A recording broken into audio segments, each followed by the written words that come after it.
आणि आत्ताची मोठी बातमी समोर येते। दिल्ली हायकोर्टाला बॉम्ब उडवण्याची धमकी देण्यात आली आहे। दिल्ली हायकोर्टामध्ये बॉम्ब असल्याचा ईमेलही पाठवण्यात आलाय।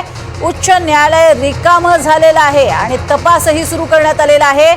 दिल्ली हायकोर्टात बॉम्ब असल्याचा ईमेल पाठवण्यात आलेला आहे आणि बॉम्बनं उडवून देण्याची धमकी देण्यात आली आहे आणि त्यानंतर तातडीनं हालचाली झालेल्या आहेत। संपूर्ण हायकोर्ट जे आहे ते रिकामं करण्यात आलेलं आहे।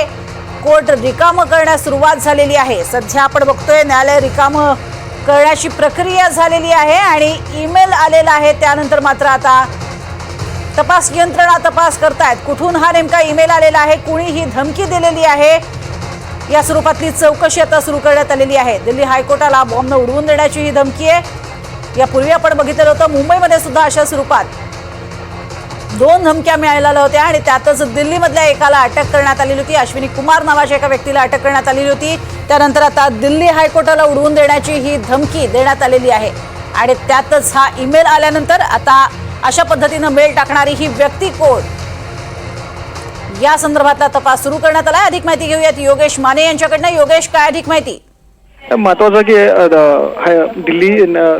दिल्लीमध्ये कोर्टाला जे आहे ते धमकी आलेली आहे की 3 बॉम्ब कोर्ट परिसरात ठेवले गेले असं सांगितलं गेलेलं। मात्र कुठल्या कोर्टामध्ये हे बॉम्ब ठेवले गेलेत हे मात्र त्याच्यामध्ये उल्लेख केला नसल्यामुळे प्रशासनाची आहे ती मोठी धावपळ उडालेली आहे। आत्ताची माहिती मिळते त्यानुसार दिल्ली हायकोर्टामध्ये टीम पोहोचलेली आहे आणि दिल्ली हायकोर्ट पूर्णपणे खाली करून घेण्याचं जे काम सुरू आहे। ज्या धमकी दिलेली आहे त्यात म्हटलंय की 2 वाजेपर्यंत कोर्ट परिसर खाली करा, 3 बॉम्ब ठेवले गेलेले आहेत, पण कुठल्या कोर्टामध्ये हे सांगितलं गेलं नसल्यामुळे म्हणजे पोलीस प्रशासन जे आहे ते मोठी प्रमाणावरती मोहीम राबवत आहे आणि कोर्ट परिसर खाली करत आहे। ह्याच्यामध्ये आता जी माहिती मिळते त्यानुसार बॉम्ब स्क्वॉड पथक जे आहे किंवा बॉम्ब निकामी करण्याची जी पथक आहे ते पथक दिल्ली हायकोर्ट परिसरामध्ये पोहोचले आहे। मोठ्या प्रमाणावरती शोध मोहीम जी आहे ती सुरू आहे।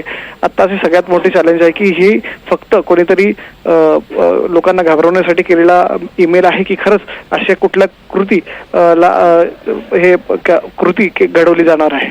अगदी हा खोडसाळपणा आहे की खरंच या प्रकारे जी धमकी आलेली आहे त्यात तथ्य आहे, पाहणं महत्त्वाचं ठरणार आहे। तुर्तास धन्यवाद या संपूर्ण माहितीसाठी योगेश।